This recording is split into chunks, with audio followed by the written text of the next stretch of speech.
To today's Portland Children's Levy Allocation Committee meeting. This is our first for 2011.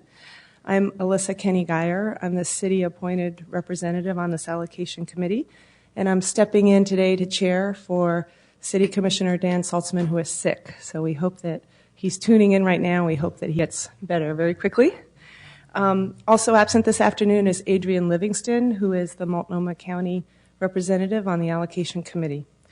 I am joined by two of my colleagues. On my right here is Deborah Kafori, Multnomah County Commissioner. And on my left is Ron Beltz, who represents the Portland Business Alliance. So thank you for joining me today. We do have a quorum. Now I'd like to introduce the Portland Children's Levy staff, starting with the program director, Lisa Pellegrino, who also oversees the investments in after-school and mentoring. After that, Assistant Director Meg McElroy, who oversees the early childhood investments. And Grants Manager Lisa Hansel, hiding over here, who oversees investments in child abuse prevention and treatment, as well as supporting children in foster care.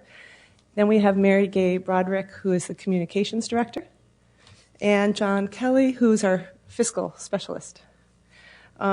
Before we get started today, I'd like to give a little bit of background on the levy. The Children's Levy was created by voters in 2002 and overwhelmingly renewed in 2008. The levy annually provides more than $12 million a year to support organizations reaching 16,000 children and their families through programs in early childhood, after school and mentoring, child abuse prevention and intervention, and helping children in foster care succeed. The levy operates with a 5% administrative cap so that 95% of every dollar goes directly to proven programs that achieve positive results for children. Since the levy's renewal 3 years ago, the allocation committee has invested $36 million in more than 70 programs in the city. We have also widened the scope of our reach through our leverage fund, which matches public dollars with private dollars, to make more resources available to programs helping the city's most vulnerable residents. Last spring, 9 organizations received $2.5 million in leverage fund challenge grant investments, where organizations had to secure matching financial support from other community partners.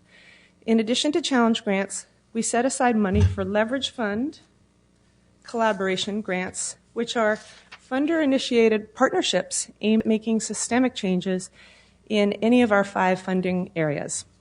At our October meeting, we approved the first collaboration grant, $100,000 to Portland State University's Regional Research Institute to pilot trauma recovery services for high-need homeless families. And today, we're going to be asked to approve additional collaboration grants totaling another $250,000. We will be hearing more about that later, but for now, we begin today's business by approving some minutes. First, we need to approve the minutes of our October 11th meeting, which staff revised after a request from Commissioner Kafori. Have you both had the opportunity to read those minutes? Do I have a motion to approve? So moved. Moved. Second. All in favor? Aye. Aye. Okay, those are approved. We have another set of minutes, don't we? From the December meeting. Have I had a chance to read those? Yes. So moved. Moved. Second. Okay, all in favor? Aye. Aye. Great. Next up is the public comment portion of the meeting, where we set aside time for anyone who wishes to speak about topics related to the levy. Feel free to address the committee if you'd like to at this time. This would be about general comments, because if you have comments about some of the specific collaborative proposals that are coming before us, we'll hold off on comment for at that time. So is there anyone that would like to say anything in general about the levy? Okay, well, you'll have another opportunity later. Our first agenda item is a presentation from one of our levy foster care investments, the NAEA Family Centers Foster Care Support Program. NAEA is the Native American Youth Association. We're really delighted to have you. Ava, I believe, is here, and you could come up, introduce yourself and your team.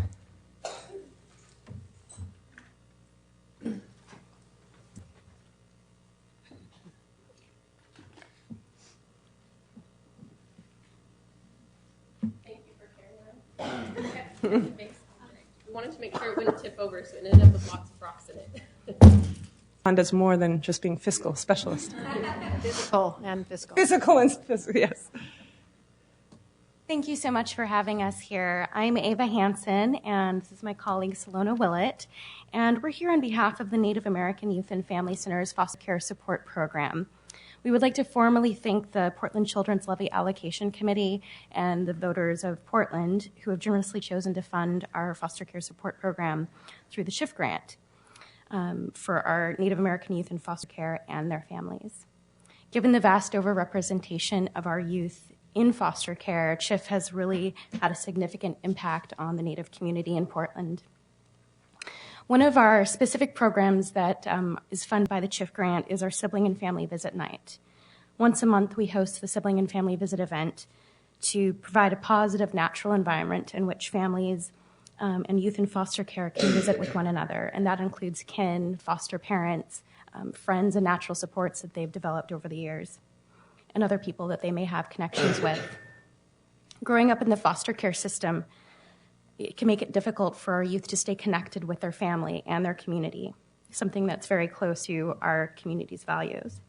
Sibling and Family Visit Night provides a place for youth to come together with the important people in their lives, and we also provide time to learn and teach culturally specific activities and share traditional ideas and traditions.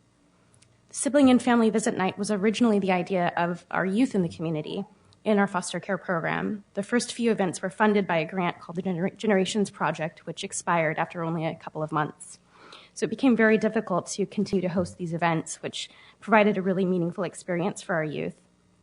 In 2008, I had the privilege of joining the NAYA Family Center as an intern in the BSW program through the University of Portland. And as part of my learning curriculum, I wanted to provide a small grant. So I helped write a small grant that was funded twice by the Albina Rotary Foundation. And that kind of helped to bridge the gap between the Generations project until 2009 when we received the CHIF award. So it's really helped keep our program alive and has really helped our youth thrive. And Salona will kind of tell you about this wonderful tree that our youth have created. So last month was January, and the youth we wanted to kind of look back over the history of the Sibling and Family Visit Nights and have the community remember different things they shared together, some of their favorite memories from Sibling and Family Visit Night, or things that they like to do with their families. So our community created this memory tree to present to the people of Portland, just in appreciation and acknowledgement of the support that the youth and the families have received. And it's kind of the direct link that is having an impact on real people and real families, and we wanted to recognize the larger community and make that connection. We also were able to bring some of our community members with us, and want to really thank them for being able to come. We brought 3 of the youth who helped create the idea and were instrumental in making it happen, and I think I'll let them share pieces themselves. And then we also asked Carmen to come up as a foster parent just to kind of share her view, and I will let her talk about that. And she also brought a lot of her children with her. So.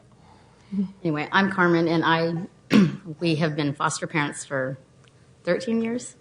And one of the things with the kids is they like doing the sibling family night because family members that they don't get to see sometimes come and then they get to visit with them. You know, people that are not regularly in their lives. So they really enjoy it. And it helps keep them connected to, their father or mother's family and other people that are out there that they don't see regularly. And we also really appreciate that she brought a lot of the kids and know that was hard since they had to come after school. So I'm glad they're here. And I don't know if Carmen, did any of them have anything they wanted to share? No? Okay. Well, I know the other 3 young women who accompanied us today really did have a lot of things that they wanted to make sure to share with you. So I think we will relinquish this to them so that they can come up and do that. Thank you. Thank you very much.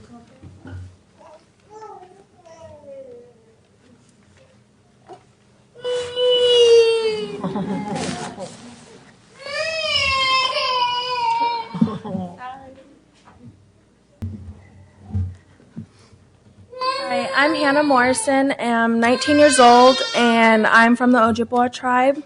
And I've been in foster care for almost 13 years, and I just recently got released from foster care. Talk about how it come about, how we got family night. Okay. So I'm going to talk to you guys about how we first got started. And I came to Salona Willett and talked to her about having an event where we can just visit with our families without being in like the adjust room with the 4 walls and you just stare at the walls pretty much and have somebody watch you. So I came to her and she's like, well, why don't you get some other youth involved? So I got these lovely ladies right next to me to get involved. And so we came about of having a family sibling night, and we just kind of went from there and started having events and different activities, culturals and like arts and other stuff, like having dancers and having stuff like that. And so far it's been really, really great, and I hope to see more of it come. And I'm going to pass it to these lovely ladies. I'm Mika Wilder. I'm from a Pomo tribe from Northern California. And my reason for helping out with the family siblings night is because it's not very fun playing I Spy with blank walls and having people stare at you through a mirror that you can't see them, but they can see you, supervising your every movement and not even being able to have fun with your siblings. So when we started coming to Family Siblings Night and enjoying our time and eating and, entertaining ourselves with other people, and it started to be more happy memories than just sitting there staring at each other. And it's really a good time. My name's Casman Warbonnet, and I was in foster care for 2 years. I'm Unc Papa Lakota, and I want to thank the Levy, because without them, my youngest sister's in foster care, and without these family sibling nights, I wouldn't be able to see my sister and my dad, and I'm 23 now, so I've aged out for a while, but I still that was my youngest one crying around, but I still take my kids to go. And the most important thing why I wanted to help create this family sibling night is because I was fortunate enough to grow up with my culture and knowing our traditions and language and everything. But through our family sibling nights and through what the Levy has done to fund us, we have all these foster kids that don't know their culture and don't know their ancestry, don't know the dances, don't know our traditional foods. And bringing the presentations in that we do have, they learn those stuff, whether just a little bit, they still get that connection with their culture. And I think that's the most important thing for our Native kids, to be connected with their culture. So I just want to thank you guys for everything you've done. Thank you. Thank you, and a very good job, and that's great of your ideas, and look what you've created from them. It's wonderful. Thank you. And thank you for coming forward and sharing your stories. It's sometimes difficult in this very formal environment to talk about your personal experiences, and it means a lot. We really appreciate it. Yeah, I echo that. Thank you to all of you for putting so much time, the foster parents who put in 24 hours a day, all of you who help create the program, support the program, and thank you especially to the children for coming. Okay. Next up, Levy staff will ask us to approve several Leverage Fund collaboration grants. Before we do that, they'll lead us through a discussion on how the process has been working during the past year. And to refresh everyone's memory, last January we voted to set aside $500,000 in Leverage Fund for collaboration grants. So Meg McElroy and Lisa Pellegrino. Thanks.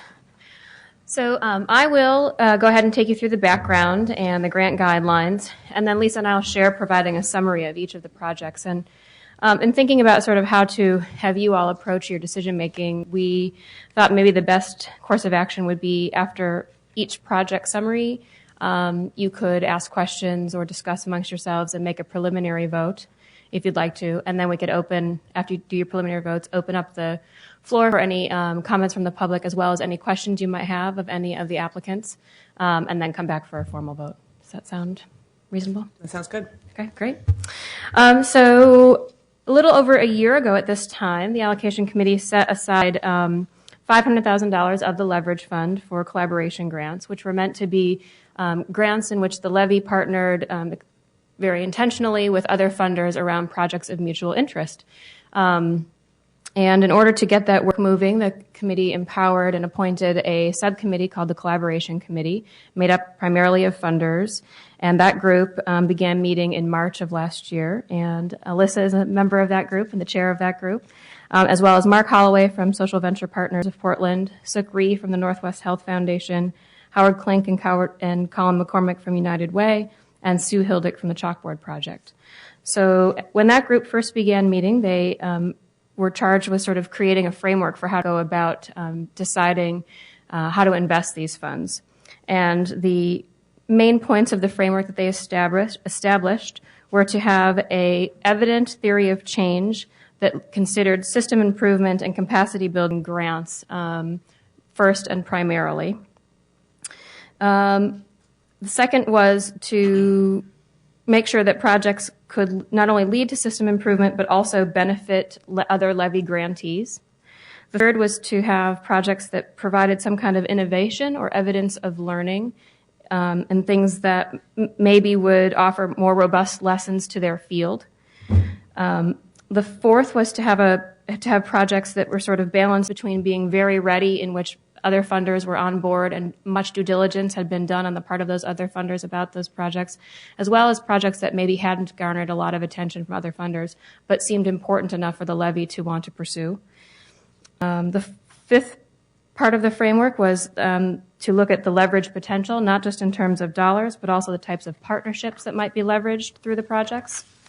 And then finally, to consider grant size. And I think that one sort of became kind of the lesser of importance as the committee went on, and they really sort of emphasized the bigger points about systems change, capacity building, and looking at potentially investments that would benefit other Levy grantees.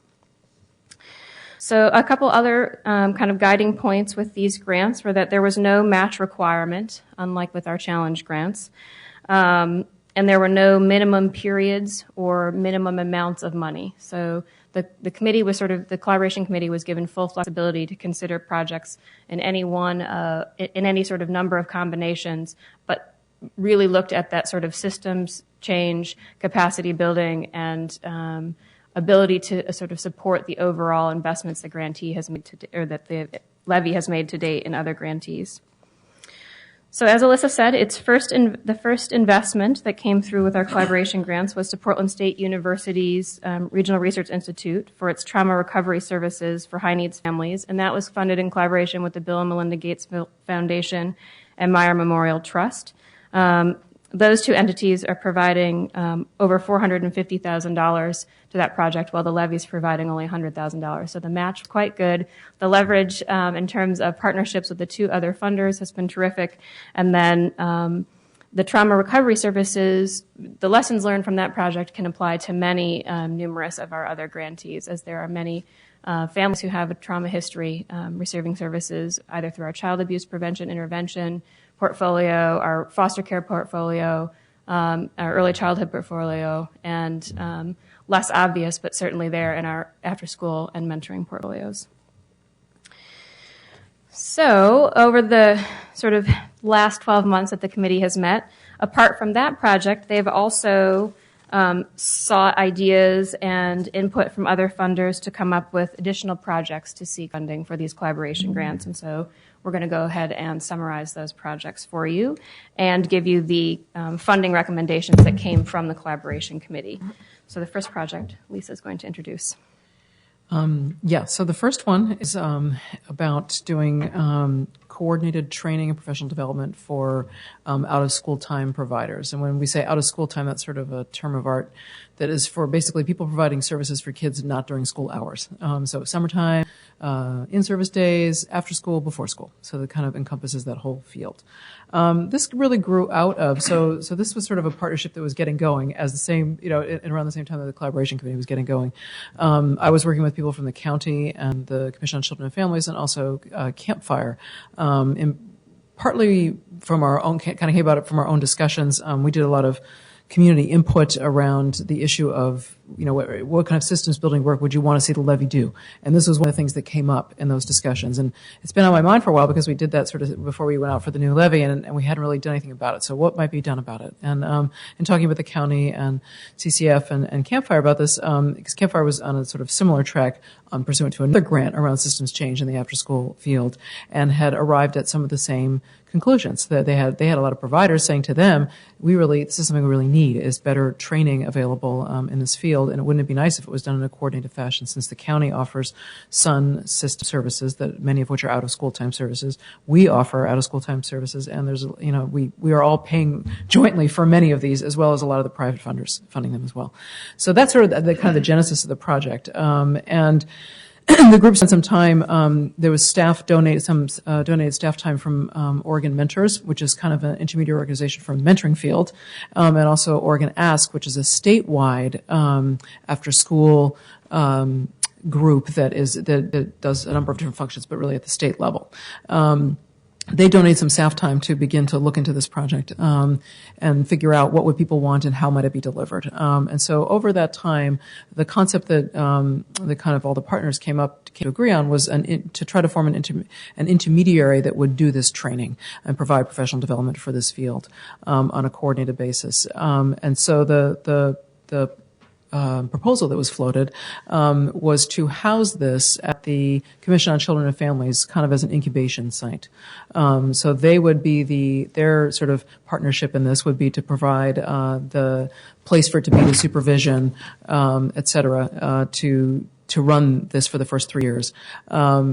The other sort of input was coming from the county. The Department of County Human Services is going to also help fund it, and we were asked as well. They're also seeking funding from Gates to continue the grant they currently have for system change in the out-of-school time field in Oregon, as this being kind of helping to incubate this next step. So that's kind of the basic project. The idea we provided you with proposal stuff, and I can get into that also. I believe Keith was going to come. If you do have questions, at some point he would be the person to ask on some more of the specifics. But the collaboration committee voted to go ahead with it. They really felt that, and you can correct me if I'm paraphrasing it correctly, but felt that this was a good systems change piece. This is something that's really needed in the field, and for this to come together as a field was important. So that's kind of the total project cost is about $1 million over 3 years. The collaboration committee voted to spend $100,000 over 3 years of that total cost, on the condition that enough other funding was garnered. So they've got stuff out in the field right now looking for other money. This grant would only be funded if other money was found. So and at a certain level to be able to operate an intermediary, to be able to offer trainings, to be able to do that work, and if we wouldn't fund it if it wasn't there. So it's a contingent award, contingent on gathering the rest of those funds. So any questions that I can answer to start out with, or do you want to hold questions till you hear all the summaries, or how do you want to go about it? I'd rather go piece by piece. Yeah, that's okay. Sure.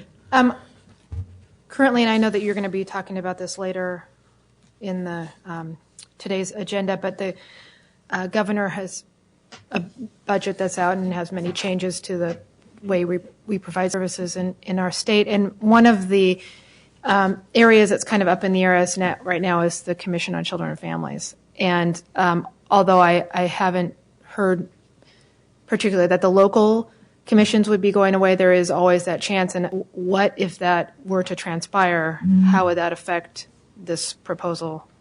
It would affect it, significantly. And it was something that we were aware of and talked about. Because we're not going to know the answer to what's going to happen to that until for at least for another few months. The general feeling was that it was unlikely that the local commissions would completely go away in this next biennium.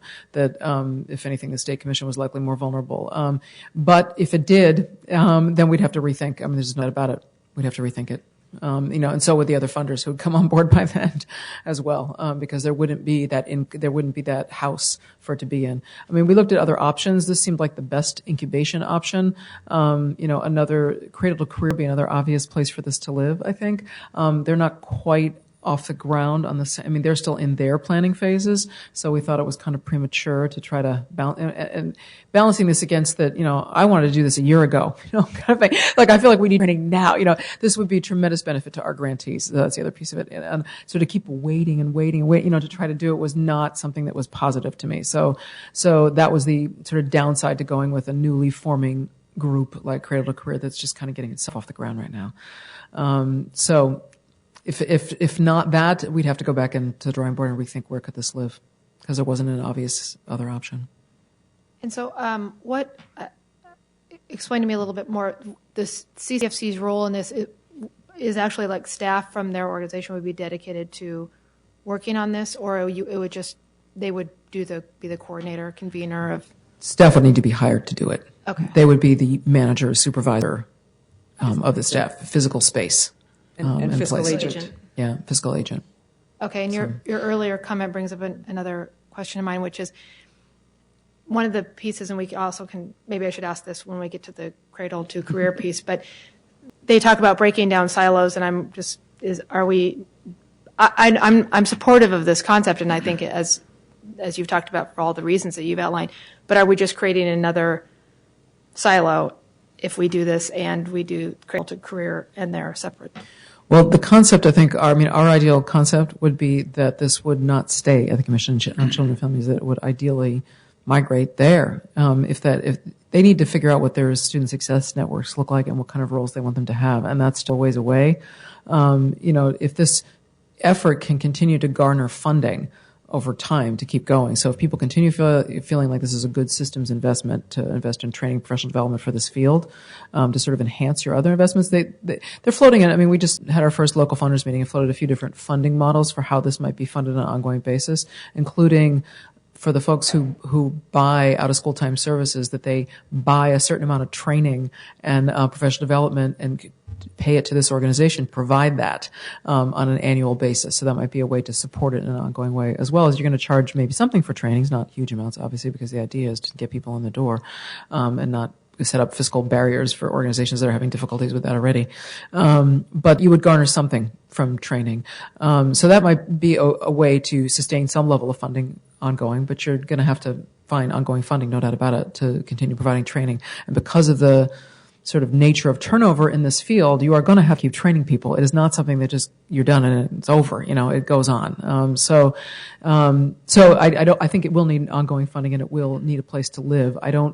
It was nobody's idea to keep this going for the sake of keeping it going. It could merge down the line if Cradle to Career has a sort of out of school time, school success network, for instance, could this be an arm of that? So I think we'd very much want it to go that way. It just doesn't feel ready yet for that to happen.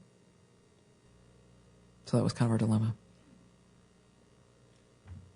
How long would we wait? Meaning for what? Well, that we would set to get the other money funders? aside. 6 months, maybe. So that we don't get in a position of just having money sitting aside and not definitely working. Absolutely. I mean, the idea was for it to be a good incentive piece to show that there's, local investment. We've got partners willing to do in-kind and supervision, and we've got people to put some cash on the table, and that hopefully that will attract other resources. If it doesn't, then it doesn't. We'll put it back in the pot, and the committee will have to look at something else.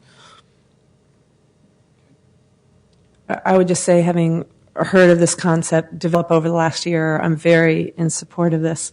One of the ways that we wanted this particular set of money to work was to really support all the individual grants that we make to individual organization for direct services. We give a significant amount of money to the outside of school programs for kids, and this is the kind of thing that will help a huge number of organizations, the Sun Schools, Campfire, Impact Northwest, Boys and Girls Clubs, a lot of the enrichment programs that we do as well, Chess for Success. A lot of those programs have been involved. There was a survey of, I think, 33 organizations? 35, yeah. 35 organizations who all gave input into designing this. And one of the other things that I think is really important to help our children succeed in the kind of cradle to career thought is professional development is just critical. It's been known to be critical in the K through 12 system.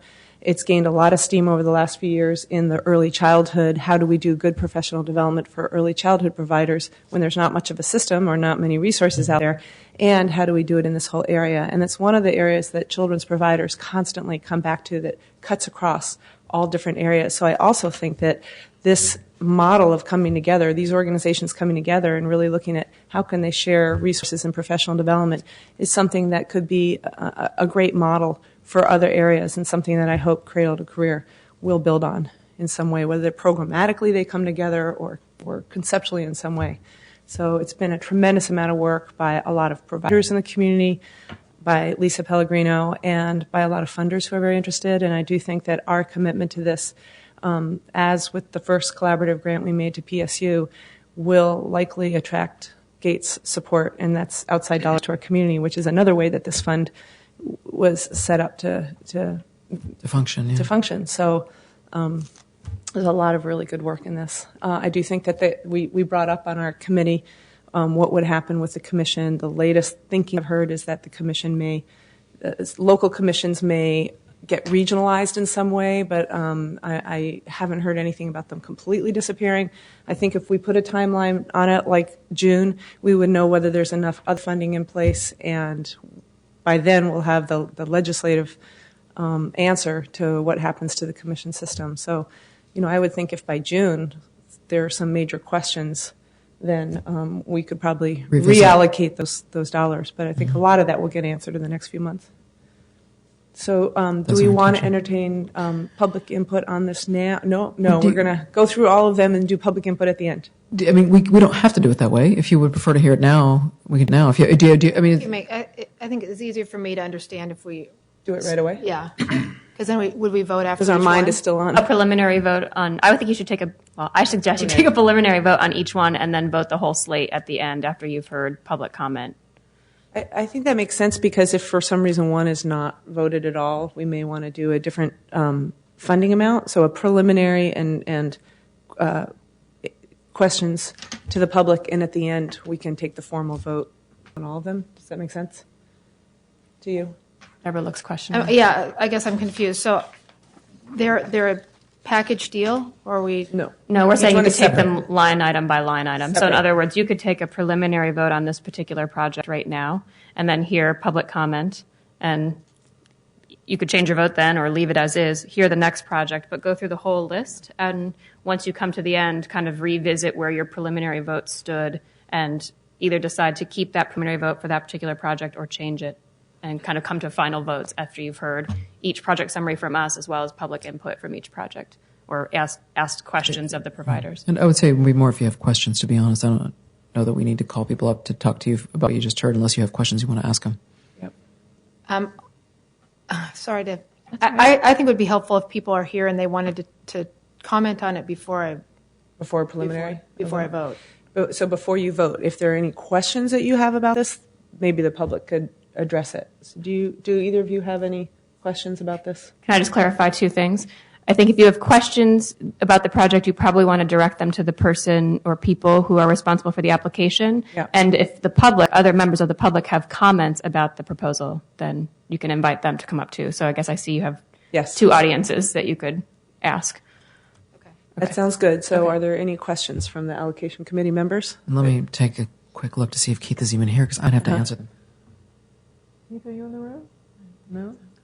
Okay. Guess not. He's not making. Okay. All right, then I will have to answer it if you have any more questions. So Ron or Deborah? I just wanted to make sure that we do have some sort of outside date so that we can use that to get the other people to make a decision rather than putting it off, so that you can tell them, look, I need to have your answer by April or May or June or whatever, so they don't say, well, we're putting it off till the August board meeting or September. No, usually I'm not the one who's dragging. And I'm sorry, who's Keith? Keith Tomajan from Campfire. He's the one they have the Gates grant that really funded the getting going of this process. Okay. Lisa, do you have a suggested date so that we could reconsider at the June meeting? What would be enough lead time I mean, it would probably be easiest for me to give you a status at the June meeting and tell you what's going on, and you can go, and we'll have some kind of recommendation formulated at that point about what to do. So do they have the money? They've got enough, or do you think this is enough? It's our judgment is enough or not, or we've got no scratch at all, and you guys need to think whether you want to give them any more time or whether you want to cut bait and we go back to the drawing board. So I think that would probably make the most sense. We don't have another meeting scheduled beyond June at this point, so we will put those on the calendar, but I usually wait a bit because otherwise people say yes and then they have to cancel. So any other questions? We'll do a preliminary vote just to test the waters here. All in favor? Aye. Aye. Aye.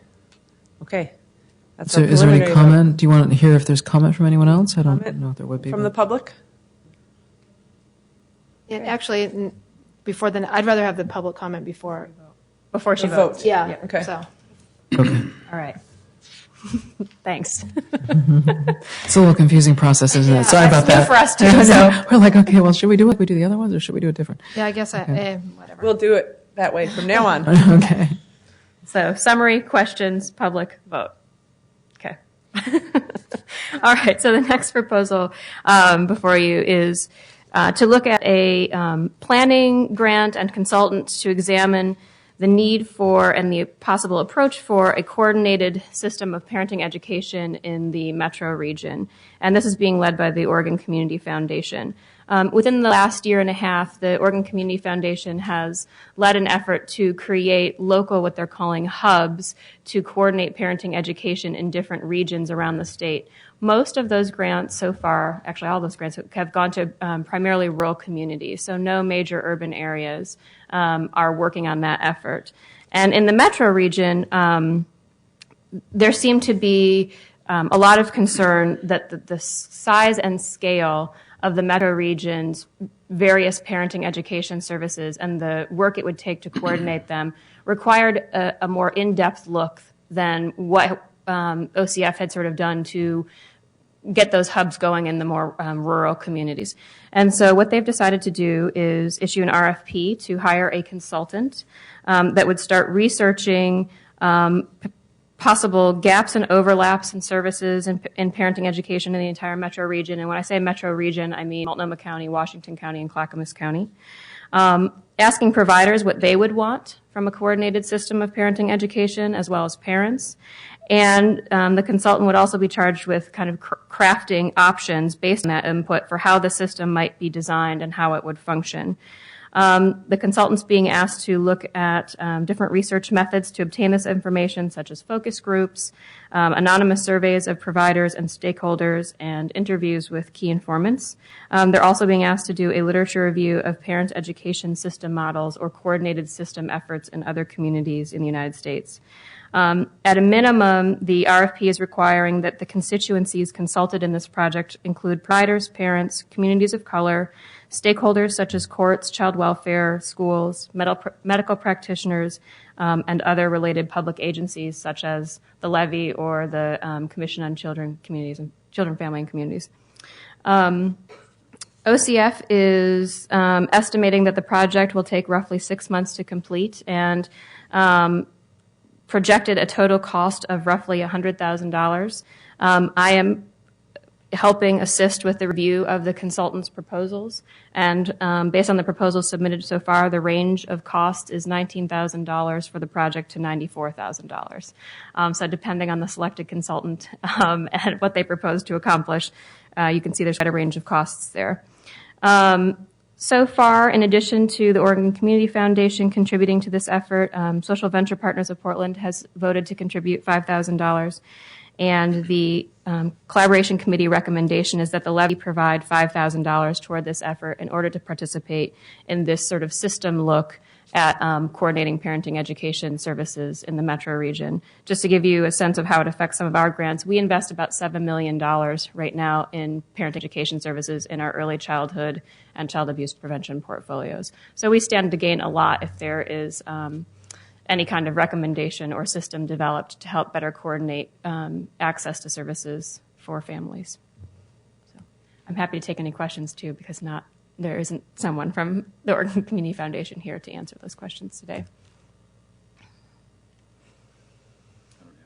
I'm very interested in this and have been since I first started hearing about it, because I think it's definitely an area that it's so of key importance, and we need more resources out there. And so I appreciate being able to spend a small amount of money to be at the table, for you to be at the table during this consultant hiring. And I feel the same way, and it's a lot like the kinds of things you described, and what this consultant will be doing is a lot of the kind of work that the after-school program professional development group did in terms of serving members of the community, the providers, a variety of consumers, customers, about what is needed. What are good parenting education programs? What are the kind of resources that they could collaborate on and get together? So, and as you said, leverages $7 million in the direct service grants that we give. So it's a small amount of money, but I think that it shows what the purpose of this collaborative fund is, which is to really build up the capacity of organizations and do a more integrated system in delivering quality services to children in need. So if there are now other questions, is there any public comment before we do a preliminary vote? All right. All in favor? Aye. Aye. Okay. Next one. All right, great.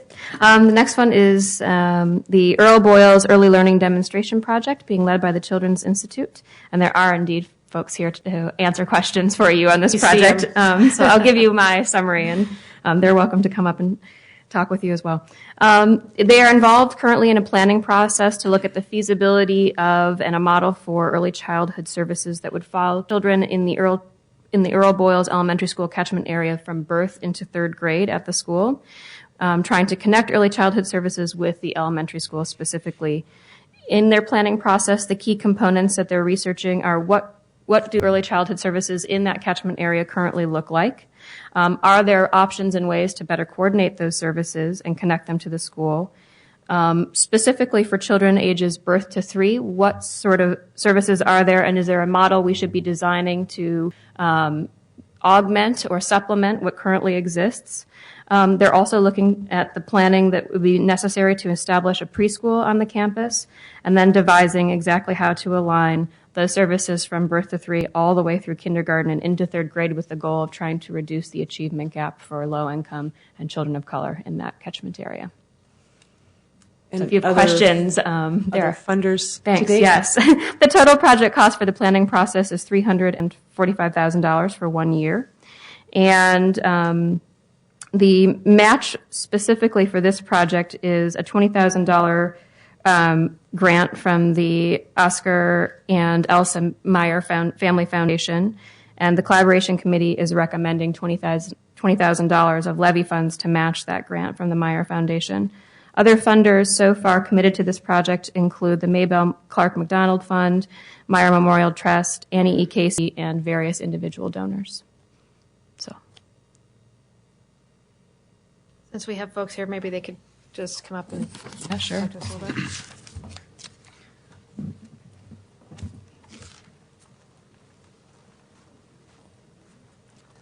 Welcome. If you could both introduce yourselves. Sure. Swatia Darkar, Children's Institute Executive Director. David Mandel, Research Director at the Children's Institute. Any questions you have for us? Yeah, I'm curious about how you. It sounds like a very intriguing and interesting proposal, and I'm just curious about how it came to you and what you hope to get out of it. Sure. The Children's Institute is actually a statewide organization, and we really have focused largely on policy, research, and advocacy. We spend a lot of time looking at systemic issues around the achievement gap, particularly in the birth to 8 space.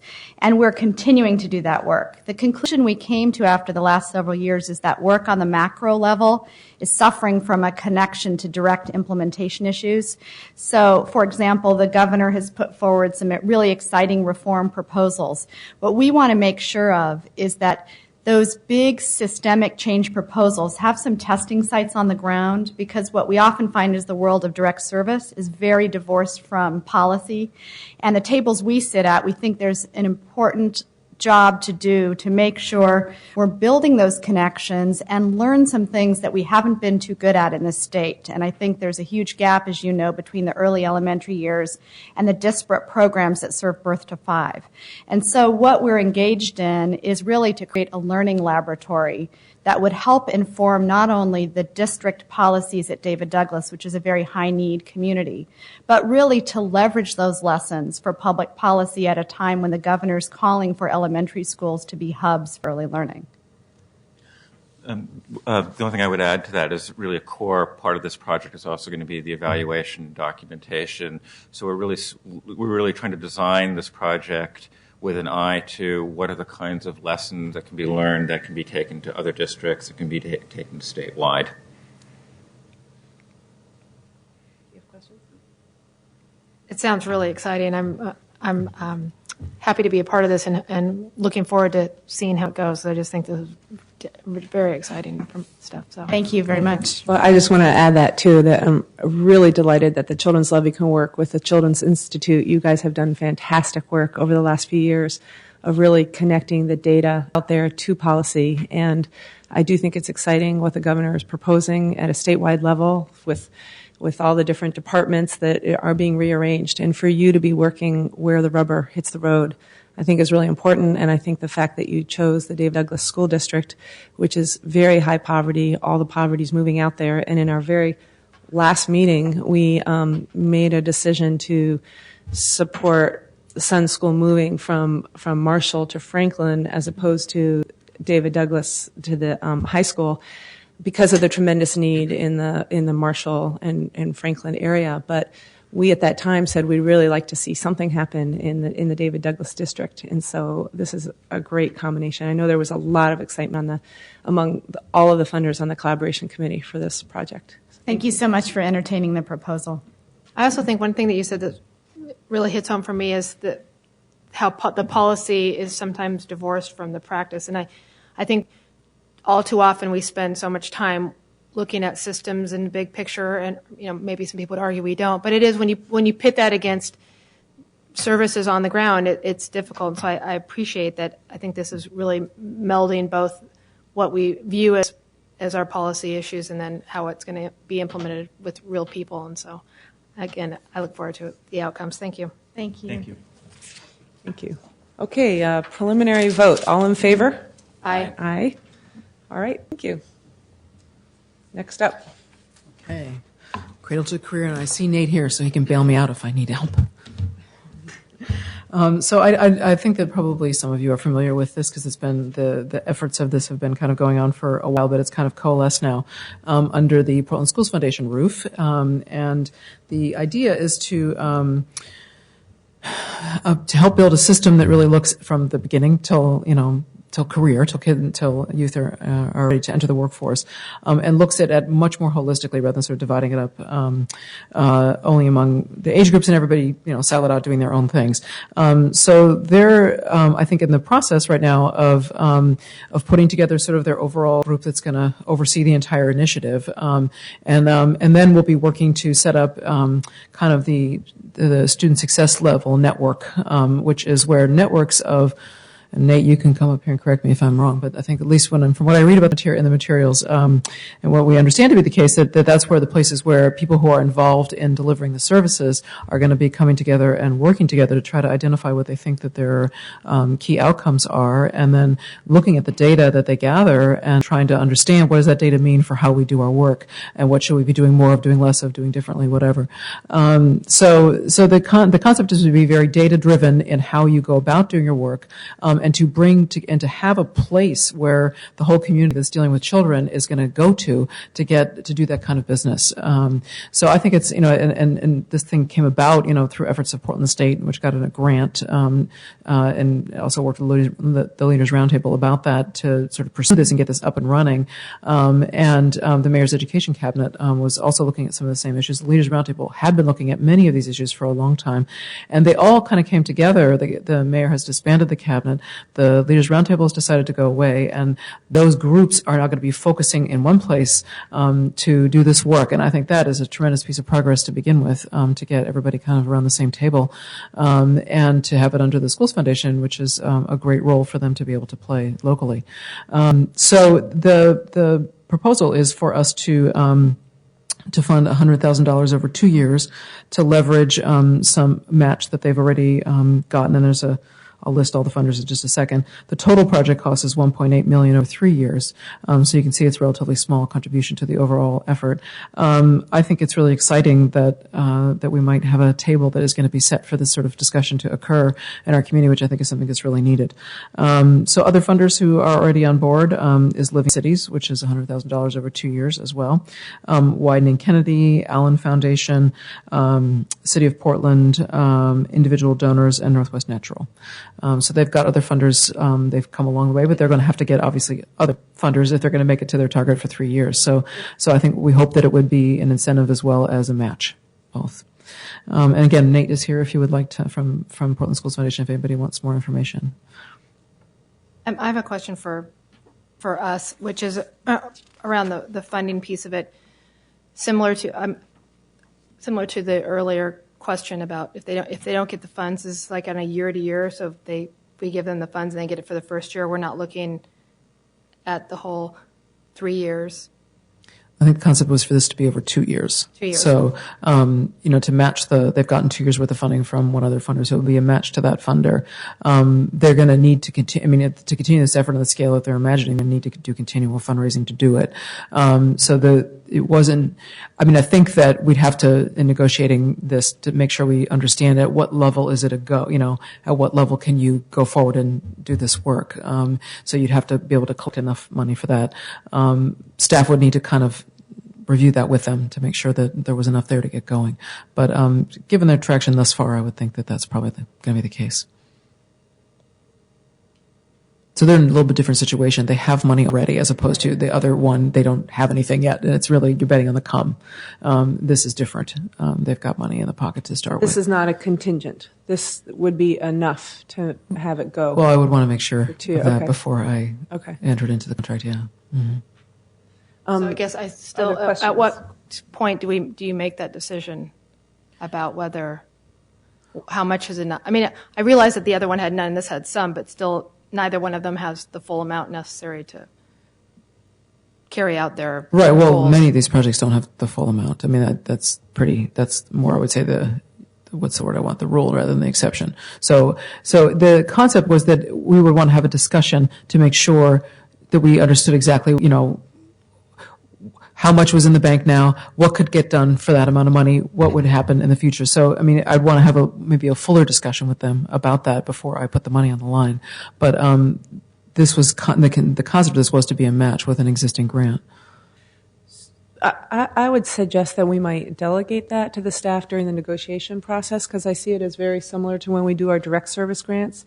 There are, on occasion, groups that come to you and say, look, you cut back the amount that you gave us. We can't replace it with other funds. We don't think we can responsibly do this program. We're not entering into that contract. So there are sometimes funds that are returned to the pot. So is that reasonable to think that we could delegate that to the staff at the time of the contract, that you would not enter into the contract with them if there wasn't enough money to do a reasonable project, and that you will report back to us in June whether in fact the money has been released or whether it's back on the table for us to make other allocation decisions? Exactly. I mean, what typically happens is the people ask for a certain amount of money, they give you a proposal for a certain amount of money, and then we give them less. And so then we have to renegotiate the terms of the entire proposal, correct? Right? If I can serve 100 kids for the, So we do that all the time, and that's what I'm saying is that typically we would have some flexibility to say, well, what exactly will get done for that amount of money? And how much more would you need to collect before you have enough staff people to be able to go out and do this effort? So I just would want to have a few further conversations before I did that. I mean, just real quickly, it looks like with our grant would be $400,000, but a cost of $1.8 million still leaves $1.4 million. I mean, that's over 3 years though, and the budgets were not equal every year. You know what I mean? Amounts. But again, you've got a person right here who could talk more about it. Do you want to ask some more questions? Because I mean, I don't have the numbers living in my head right now. Sure. I think that'd be great. Well, welcome. Please tell us who you are. I'm Nate Wadshaw with the Portland Schools Foundation. Thanks for having us, and thanks for entertaining the proposal. The one piece of insight that I would add in terms of leveraged dollars or dollars that will help secure or assure that this work can carry forward, even absent some of the bigger donations that we're hoping to bring in, is that the Schools Foundation is really looking at reorganizing its entire structure around the Cradle to Career initiative. So there are a good deal of additional funds that we raise through our annual fundraising event and other things that will be leveraged to ensure that the Cradle to Career work really moves forward. This is really moving into sort of the core identity of the foundation. Will actually likely be renaming and rebranding the entity, in part because we're looking at having a countywide scope through this Cradle to Career work. So that's just an additional piece, I guess, of the foundational work of this project really is becoming the foundation of the foundation, in a sense. That's a really good segue into thank you. That's an additional question. That's a good segue into some concerns that I have over this proposal, to be frank. Can you tell me then what is going to happen with what the core foundation of the foundation is right now? Yeah, absolutely. As this moves forward. Yeah, and our CEO, Dan Ryan, wishes that he could have been here. He was called away at the last minute.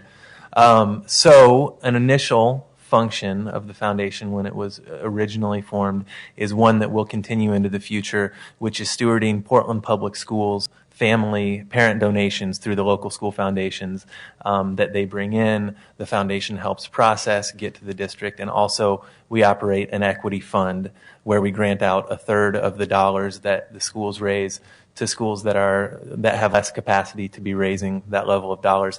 That's a function that will continue within the larger scope of the entity, and we've been working really closely with Superintendent Carol Smith and her team as we look at morphing to this expanded vision of sort of maintaining what we call sort of the civic infrastructure or the series of partnerships across the community focusing on the continuum.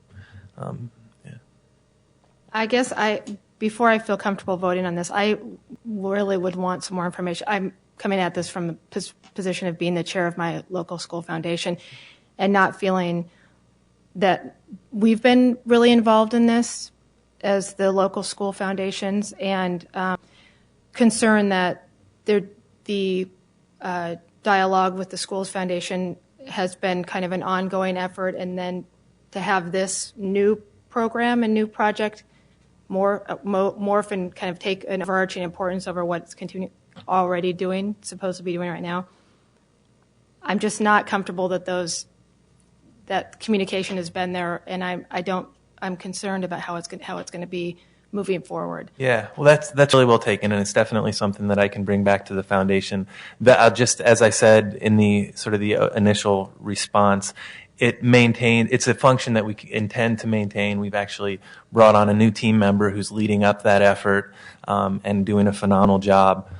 So it is a core function of the foundation. It's not something that we intend to let go or to change. In fact, we feel like we've made some really positive strides in better engaging local school foundations over the last year or two. Now, and folks have their opinions about that. I think the point is really well taken around to what extent do local school foundations have a sense of what Cradle to Career means and what it might mean for their foundation and for the service that we have committed to provide to those local school foundations. So that's really well taken, and it's something that we can take back. I think you hit. Yeah. Thank you. Yeah. Do you have questions for Nate? Okay, how about... Were you there on the discussion with this one? I was, yes. I've been a part of this discussion. I would say that I've personally been very excited, and our committee was very excited about this proposal. In some ways, I see Kids Harbor as doing a lot of the work at the state level to integrate 0 to 5 into the K through 12 system, make sure kids get to school ready to learn, and then to continue it through higher ed or vocational training or whatever will put people on a positive path, making a livable wage. And the Children's Institute proposal really gets very local in terms of an elementary school and make sure that the early childhood feeds into the kindergarten there, and that there are the support services through grade 3. And then you've got the state, and I almost see the cradle to career here in the city and county as kind of in the middle. How do you do really good city, county, school district policy? So it's somewhere in between the state and the very local level. I really like the collaboration that's happened between the city and county, and it's one of the things that the Children's Levy, I think, represents. So Mayor Sam Adams and Chair Jeff Kogan, having been involved in this from early on, and the variety of different community leaders that have been a part of this. I did only hear recently about the concerns about local foundations worrying that they hadn't had enough input into the kind of, mission change that the Schools Foundation has had, and the concern that that core function that the foundation started out with may be neglected. And I want to make sure also, I want to echo the concerns and just make sure that this fabulous program that I'm very excited about, Cradle to Career, doesn't in some way hurt another important function. So I appreciate that you've said that message is well taken, and hopefully all of these efforts will move forward. Yeah, thank you. Appreciate that. And to the initial concern that I also heard raised earlier, are we creating more silos with the previous proposal that you're looking to fund? I think you'll see in that proposal, and definitely there have been a lot of conversations offline around how intermediary convening functions like that really should be tied together as part of this continuum from cradle to career. And we actually would look at significantly partnering with a proposal that you heard earlier today around convening out of school time partners as a piece of the larger continuum. So, yeah. That's great. Thank you very much. Do we have public comment on the cradle to career proposal? Okay, we'll take a preliminary vote. All in favor? Aye. Sorry, I'm not going to support this one. Okay, 2 ayes and a nay as our preliminary vote. And next up. All right. No, I'm just looking at you to make sure you didn't want to say anything about the two and the one. Okay. All right, the final proposal that we have before you is for building parent capacity and leadership for school involvement. And they are essentially two organizations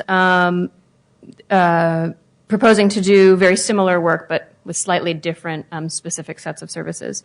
So I will cover the first summary. Latino Network is proposing to serve roughly 30 parents a year at Rigler and Scott elementary schools with leadership skills and knowledge for parents to advocate for their children's educational needs in the school and to serve in the school improvement processes at their school. So there would be classes offered, 8 monthly courses, or roughly 2 hours per session throughout the school year that would cover topics such as school and parent responsibilities in educating children, building positive parent-child communication, relationship between children's self-esteem and school success, getting to know the school system better, and similar work in that nature. The total project cost is $60,000 for 12 months or 1 year.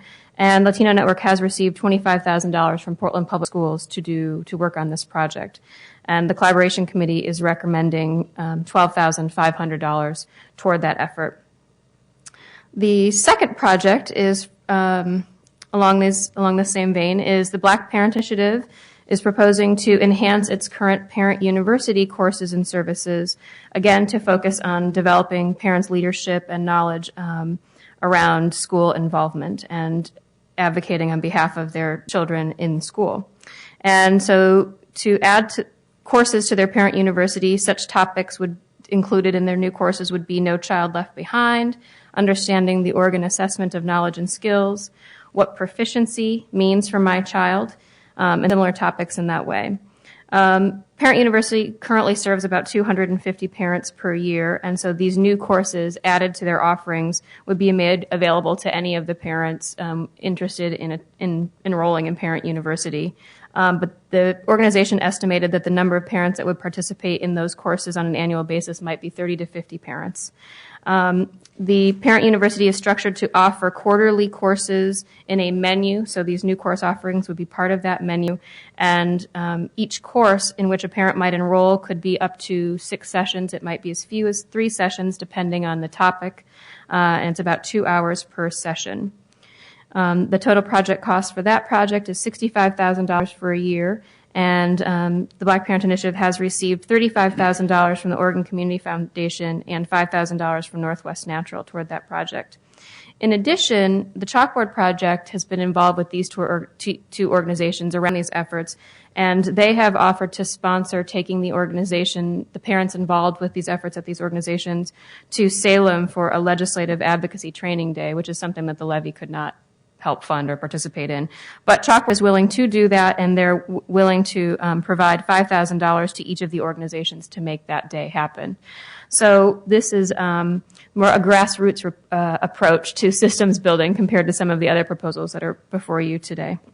And there are representatives from both of these organizations here, so I know they'd be happy to answer questions. If you have any questions for us, I can do that too. I think both of these initiatives are interesting. I'm not sure, and I'd like to hear from Melissa how they kind of fit into what our topic of today's funding. Okay, I'll give my perspective and try to represent the collaboration committee on this. One of the there are several different areas in which we hope this fund would work, not only leveraging funds, obviously, but the collaboration piece. Part of that was systems change, and part of what we also wanted to do was build the capacity within communities of color to be able to deliver services more effectively. And one of the things that we had started out doing was really looking for opportunities to do that, because that was something that kept coming up in conversations in the community. We have such disparities among children of communities of color, and what is it that we can do to, rather than just provide direct services, is there something that we can do? And we did talk to many people in the community, or people that represent organizations, culturally specific organizations, about the needs. And there are tremendous needs out there in building capacity, everything from culturally specific capacity for trainers that within their communities of color that are parent development and a variety of things that are culturally appropriate, to management issues, GIS, all the kinds of things that all organizations might face. But because some of these groups are very grassroots, maybe they haven't gotten to that scale where they can actually hire a fundraiser and apply to get to our level, so that in some cases we haven't been able to fund some of the groups that we know are doing good work in the community, but maybe at a more volunteer level. Another issue that came up is that groups are often invited to be at the policy table where they can advocate for systems change, but no one's providing any kind of funding for that. They provide funding for direct service, but not for any kind of meaningful engagement at the policy table for their staff people. And so we kind of looked at all that and thought, what are some of the organizations that are out there that hit some of those criteria? And these two groups came forward with efforts to engage their parents, which we know from Chalkboard and Children's Institute and other groups that are working at a policy level and data level, that parent involvement is so critical. So they are really taking a stab at involving their parents in their children's education. But also another piece of that is, how do you affect systems change so that the public school system really works better for their children? So it's the parent involvement piece, getting parents directly involved in their children's education, but there's also a systems change component. The piece, I think, of Chalkboard getting involved beyond the $5,000 and beyond just the legislative day, I think that the hope is that when these organizations do these projects and really engage parents, that there is a documentation process that happens so that Chalkboard can help in their work talk about what is really effective parent involvement and share these lessons beyond what the audiences that these two groups can reach. So I think that's some of the thinking behind why to support these two. I mean, I think originally we thought there could be a whole capacity building fund, and then we realized we really have very little money if all these groups are going to apply. And so there is a big $1 million grant out there that Meyer Memorial Trust will be implementing in the Portland area for communities of color capacity building. There's a lot of work currently going on to look at how to shape that. And in the face of that, when we had so little money, we're like, well, let's them do a lot of the work with the communities of color, and let's bite off a little piece that we can chew. I think it'd be great if the representatives from Black Parent Initiative and Latino Network could come and maybe say a word each about their projects and see if there are any other questions. So Charles and great.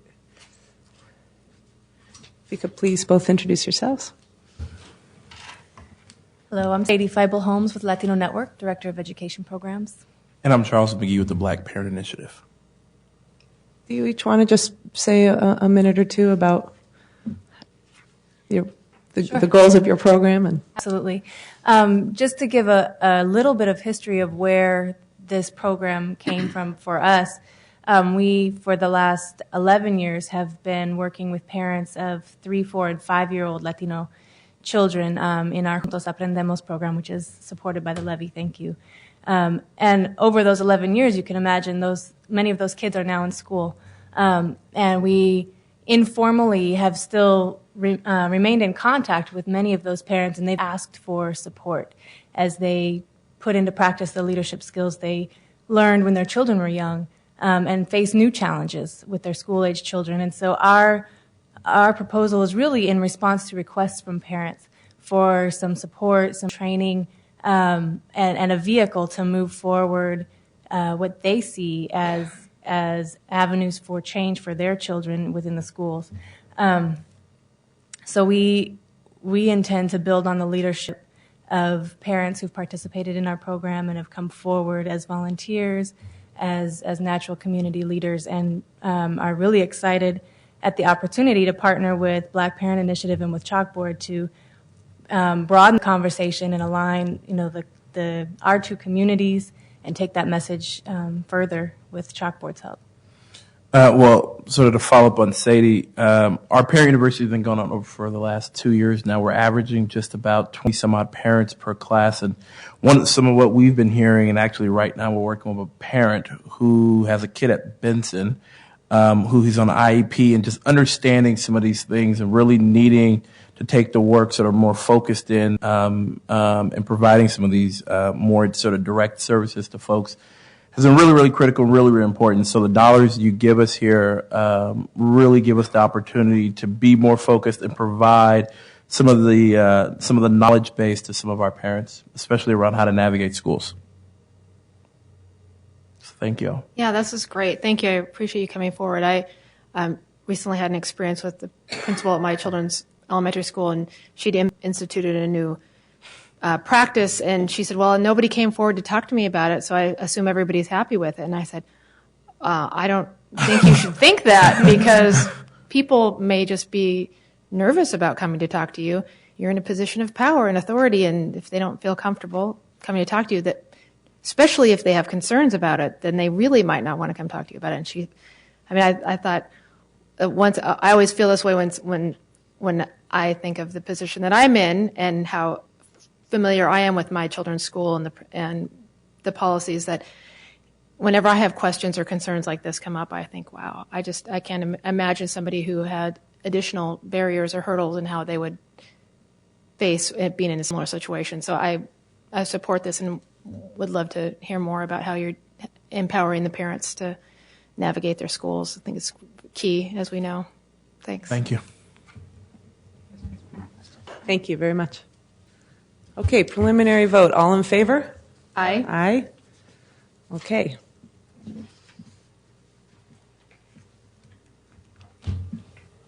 All right, so final votes. Should I review kind of the status of each project and where you left them and see if you want to change anything or? Okay.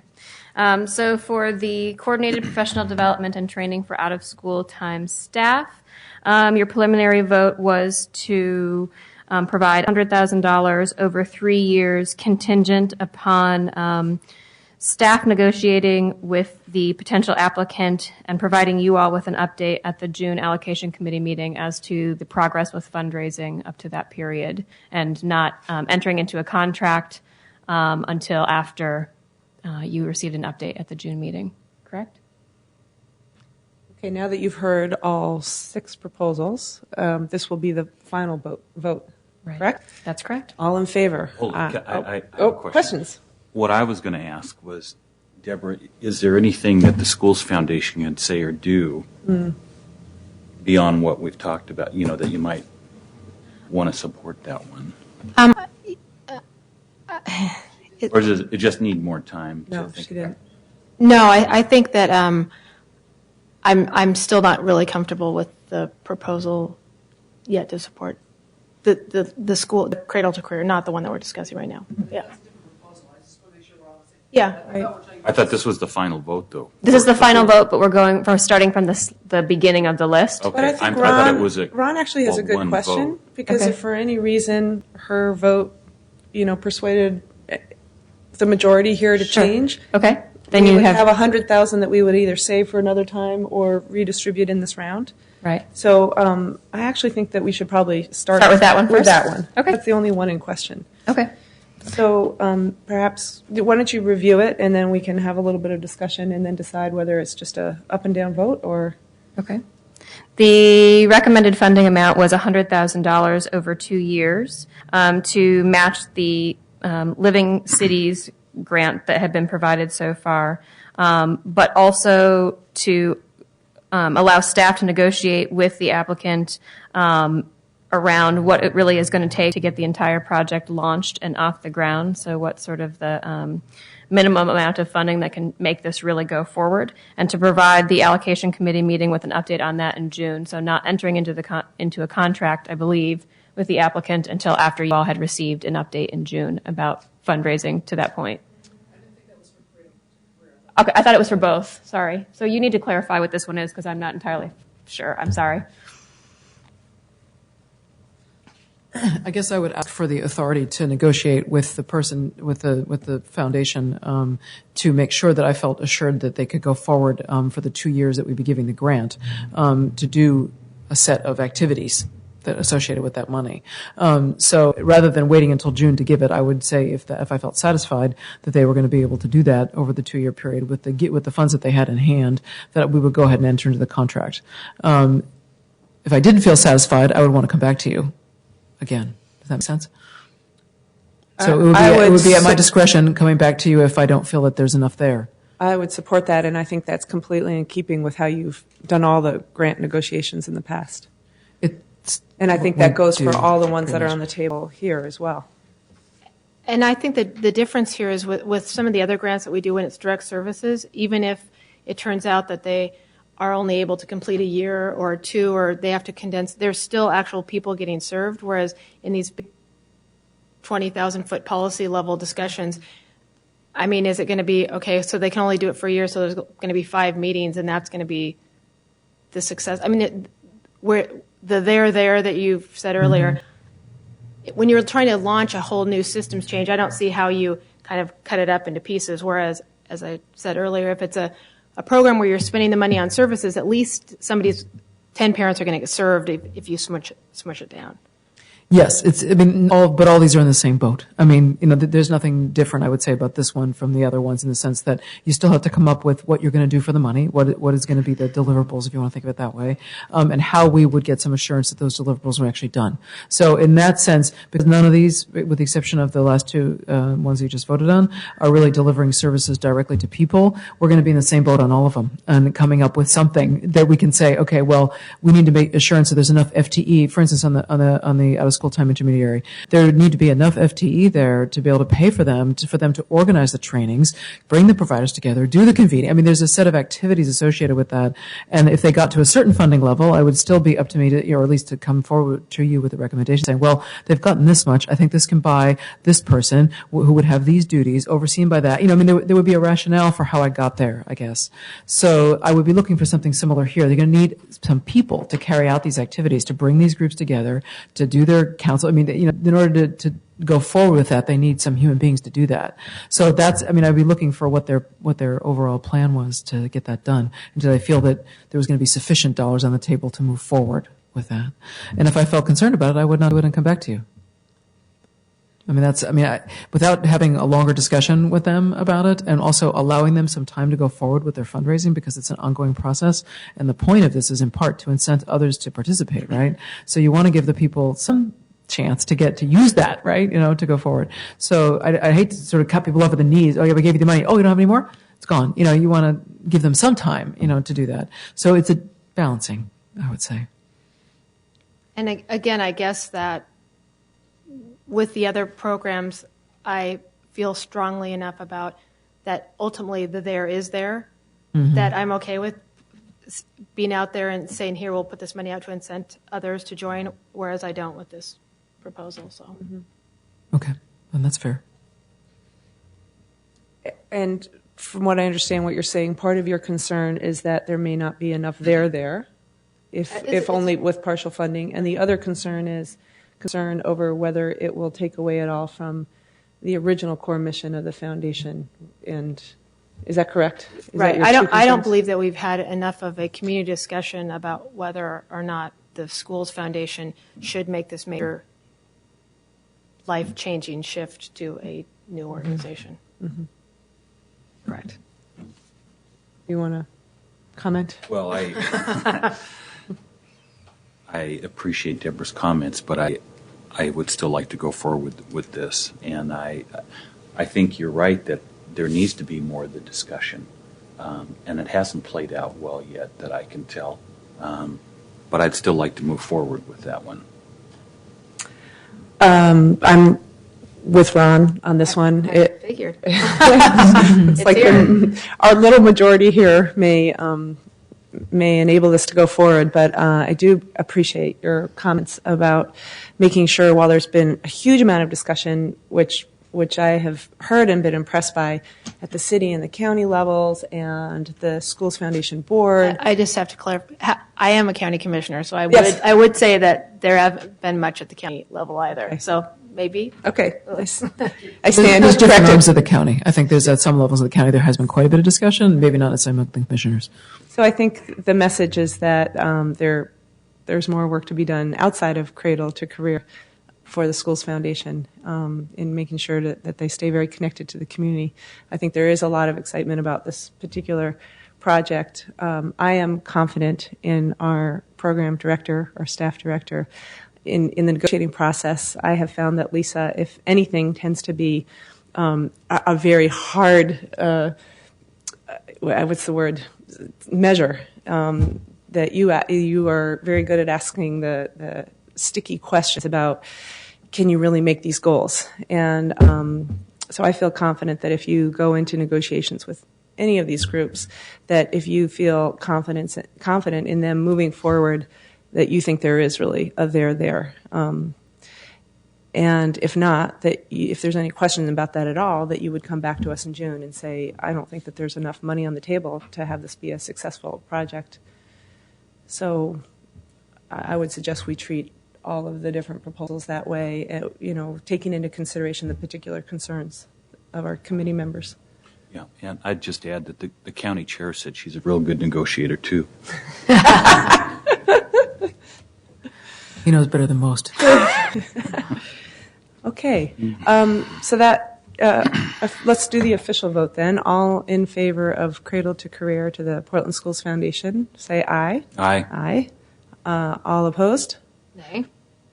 Okay, so it passes with 2-1. I'm wondering if we really need to go through one by one on all the others, because they were unanimous. Would you This have preliminary. any Does concern anybody about have going ahead concerns? and approving all of the others for the amounts stated? Meg, maybe you can just run down quickly what the amount that we're recommending. Sure. It was $100,000 over 3 years for the coordinated professional development and training for out-of-school time staff. It was $20,000 one time only for the Earl Boyle's Early Learning Demonstration Project. It was $5,000 one time only for the parenting education system research in the metro region. And it is $12,500 for Latino Network and $12,500 for the Black Parent Initiative, one time only, for their building parent capacity and leadership for school involvement projects. Okay. Let's have a formal vote for all of the rest. All in favor? Aye. Any opposed? Nope. Great. Well, thank you very much to all of you groups who have spent months and months and months collaborating with other providers, with funders, to get these projects off the ground. They're very excited. I want to again thank our other funding partners, Mark Holloway of Social Venture Partner, Sue Hildick from Chalkboard, Colin McCormick and Howard Klink from United Way, and Sukri from Northwest Health Foundation for meeting every few months. Lisa, for all your work with the different with your specific projects, and especially Meg for the incredible staffing every single time, keeping things moving along and providing fantastic material. So you're upholding the great quality of staff work that all of you do at the Children's Levy. So thank you very much. The committee deserves a lot of thanks. Yeah. They put in a lot of time on this. Absolutely. So they're not here, but thank them in absentia. Okay, so thank you for these exciting partnerships, everyone. We have half an hour, and we'd like to bring up Mary Gay Broderick now to give an overview of the Levy 2009-2010 progress report. Oh, you're not going to stay for the most exciting part of the meeting? I can't believe it. Okay, I won't take this personally. They're going home to watch it on TV. Yeah, right. Okay, yeah, tune in. Okay, thank you. Good afternoon. I'm just going to give you a quick sneak peek at our next annual report coming out. It's on the screen, yeah. So we're always a little behind with the annual report because it runs through July 1, 2009 through June 30th, 2010. So here we are, 2011. February, but again, what we do is we get the last batch of reports that come in from the grantees, and Lisa, and Meg go through those, and that's what we use for the outcomes, the outputs, the data, the demographics that we need for this. So by the time we get all those and crunch on the numbers and the data, and it gets vetted by various people, we're almost at the printer. But I just want to kind of go through it real quickly since the next time we're going to meet is June, and so it will be ready by then, though, I promise, in hard copy. So you've got it up on your screen. I'm just going to go through it quickly, page by page. It's 24 pages this year. And again, on the cover, we've got Friendly House. And we use a neat kind of process this year with the photos. We kind of decolored them. We use a process to kind of take the color out of them and make it more of a sepia look. So they kind of a really neat, kind of gives a little bit of a gravitas and elegance to the photos. We just want to do something a little different while still using the color palette of the Levy. Still cute kids. Very cute kids. That's what we're all about. So again, we've got a letter from Dan. That's on the front page, on the inside cover, and we've got something about the allocation committee. We try to talk up about last year was our first year of funding foster care programs, so we wanted to make that known. We wanted to take them through a little bit of the allocation process about the extra points for culturally specific programs and programs serving kids east of 82nd when we were allocating those funds. Also, how we are now tracking children in program. We're now tracking not just by regions in the city, but by zip codes. So, and we have a breakdown of that on the website. We want to make sure that people know, so we can track exactly where the children and families are being served via zip code starting this past year. So that will be there'll be a link in the report to that, and I can show you that when we get to that. Again, we've got some really cute kids. That's some kids from and a mentor from the SMART program that we highlighted.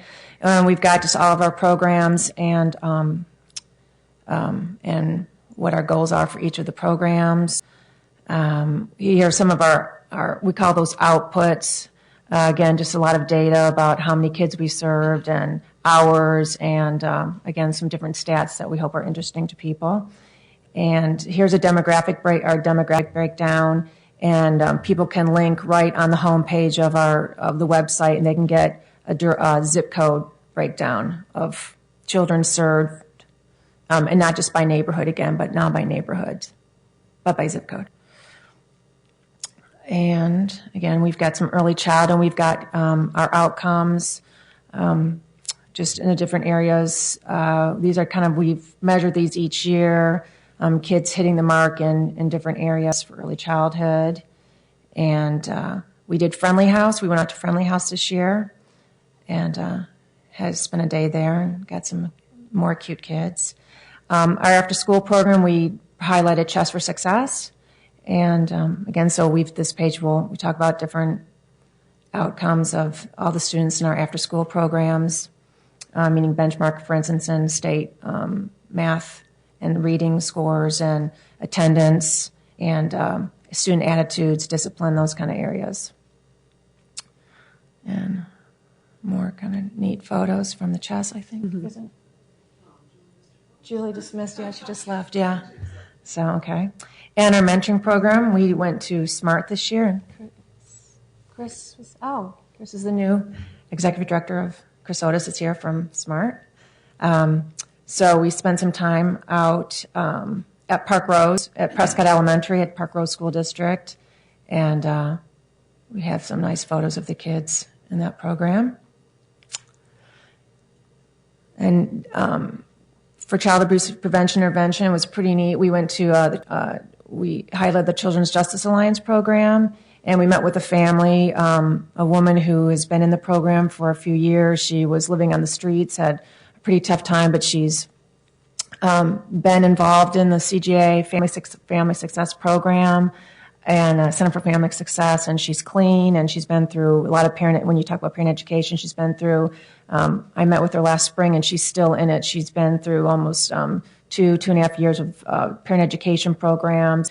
When I last talked with her parent advocate, who is the woman holding the little baby on the right-hand side, Michelle Wright, she has found an apartment. She has been reunified with some of her other children that were taken away from her who were in foster care. So not only she has she retained custody of her newborn, who she's holding right now, but she also got custody of her other 2 children who had been in foster care for several years. And she was starting a brand new life, going back to school and in an apartment. So it was a great success story. As far as, and again, we wanted to highlight our funding of foster care, our new area this year. We talk about the overrepresentation of African American and Native American children in the foster care system. And NAYA, the program that was here earlier, the sibling visitation program, the visitation night, we went out there, and it was a great. I think one of the kids, some of the kids that were here were there that night, and it was really moving to see the siblings who hadn't seen each other in months and months there. Just again, having a dinner together, hugging, just sharing stories. The night that we were there, the Multnomah County Library was there and giving them free books. So it was a really great night. So we profiled them. And we did something on Leverage Fund, just talking again about all the programs that we're funding through the Challenge Grants and just little blurbs about those. Money breakdown, our investments. This year we put a map of just kind of showing reach of the levy. And this does not even show all of our child care provider sites, the community preschools, our Head Start sites. There have been a little bit too many dots there, but this, kind of shows all the after-school programs, mentoring programs, and again, all the headquarters of all of our. So you can see that we're widely distributed throughout the whole Portland metro area. And again, some more of our outcomes. And that's it. So, do you have any questions? And we will make several thousand copies of these, and these get sent to a VIP list with about 400 or 500 people on it. Then we will distribute it throughout the city. Have a list of about 200 places where they get taken to, all the city and county buildings, community centers, libraries, any place that has a front desk. We pretty much try to put them out there, or a kiosk. We put them out there. And then I take them around to lots of any kind of conferences or expos or community forums that I go to as well. So that's it. Very good job. That's beautiful, and the content is beautiful too. Oh, thank you. Thank you. And I know you're able to do all that while using less than 5% of the overall fund. Thank you for mentioning it, less than 5%. Thank you. Okay, great. And next, I think we have a report from Meg on some of the exciting things coming out of the governor's reorganization, governor's proposed early childhood and family transition report and budget. Yes, Commissioner Salzman asked for me to do a briefing for you all on this, and I will do my best. It is, I I think, still new, and it's too bad that Swati left because she was a member of the transition team, so she could have really been our in-house expert. But I suspect there's enough knowledge between the various folks that are in this room that they can chip in if I miss anything. So the governor gathered a team of folks together called them the Early Childhood and Family Investment Transition Team. It was led by Pam Curtis, who's from the Center for Evidence-Based Policy at OHSU, and Lynn Saxton, who's the CEO of Christie Care, chaired the committee. And other members of the committee included Swati Adarkar, who's the executive director of the Children's Institute, Mary Louise McClintock, who directs early childhood programs at Oregon Community Foundation, Bob Stewart, who's the superintendent of Gladstone Public Schools, Judge Nan Waller, who's the presiding family court judge in Multnomah County Circuit Court, and Dr. David Willis, who's the medical director at the Arts Center for Developmental Health. And that group really only held a handful of meetings, but it sounds like they were very intense sessions. They also surveyed statewide stakeholders and, based on sort of research in the field, came up with the recommendations that compose the Early Childhood and Family Investment Transition Report that was the foundation of the governor's budget for early childhood. And so I'm going to do my best to kind of highlight what those recommendations are. The largest and sort of most maybe biggest change, I guess, I don't use the word radical, but probably that comes with connotations that maybe no one would want associated with it, is to combine the various sources of early childhood funding in different agencies under one entity in the governor's office. So there would be an early childhood system director housed in the governor's office and advised by an early childhood learning council. Funding combined across those different streams totals about $380 million a year. And based on my understanding of the proposed budget, that funding would remain flat. So it doesn't necessarily include cuts, but it doesn't include any additional asks either. The various streams of funding include things like the Oregon Pre-Kindergarten Program at the Oregon Department of Education, Healthy Start, which has been under the commission system, maternal and child health, women, infants, and children, employment-related daycare, the early intervention and early childhood special education funds. And so, as I said, these are in various agencies across the state, and they would all be combined under one roof. Because some of those funds are federal funds, they are going to require some waivers on some of the regulations in order to combine them under one roof and sort of use them from that roof out. And so those types of waivers and how they're going to negotiate that process is still very much, I believe, under discussion. Using that total $380 million and the various types of services that it is intended to fund, those funds would be assigned out to 5 regional entities in the state and administered down to a family support manager located at a neighborhood catchment area vis-a-vis a local elementary school across the state. So what appears to be proposed is that every elementary school, or nearly every elementary school, would have a staff person called a family support manager who would be charged with connecting children to the services that are paid for in that larger umbrella of children's services and that budget. The state projects that about 100,000 children per year would compose a cohort that are eligible for the various services in that umbrella. It's unclear yet how those 5 regional entities, at least from my understanding, it's unclear. Others may know better how those 5 regional entities will be sort of drawn up. But their task will be to oversee the outcomes, the services provided, and the use of the funds.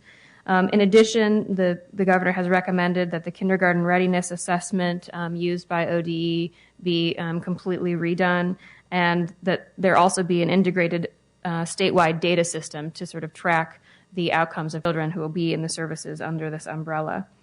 The next 12 months will be spent ironing out the details of this implementation plan, which is no small feat, I believe. They also hope to convert current contracts in all of these areas to performance-based contracts and keep that sort of performance-based contract template in mind as they go forward under those 5 regional entities. Ultimately, the system is sort of moving toward getting children to meet 3 goals. So this redesign is really hoping to meet 3 goals: that children enter school ready and able to learn, that they enter first grade ready to read, and that they leave first grade reading. So that is my macro level summary. I'd be happy to take questions, but if I'm not able to answer them, I'll do my best to find someone who can.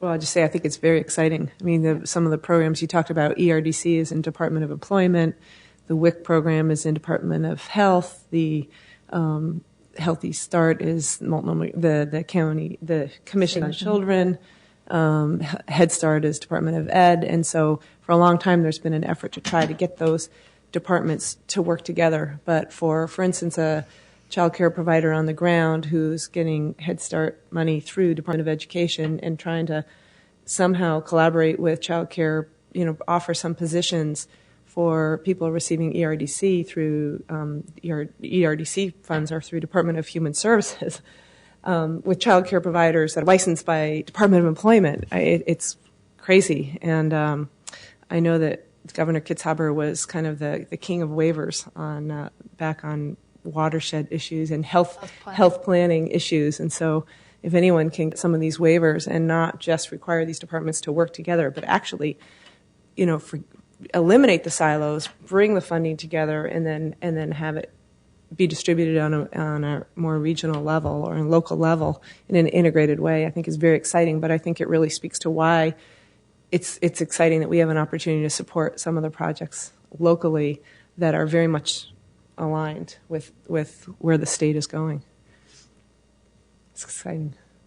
Stay tuned, huh? Yeah, exactly. We'll see what the legislature has to say. Are there any questions from anyone or any comment from the public?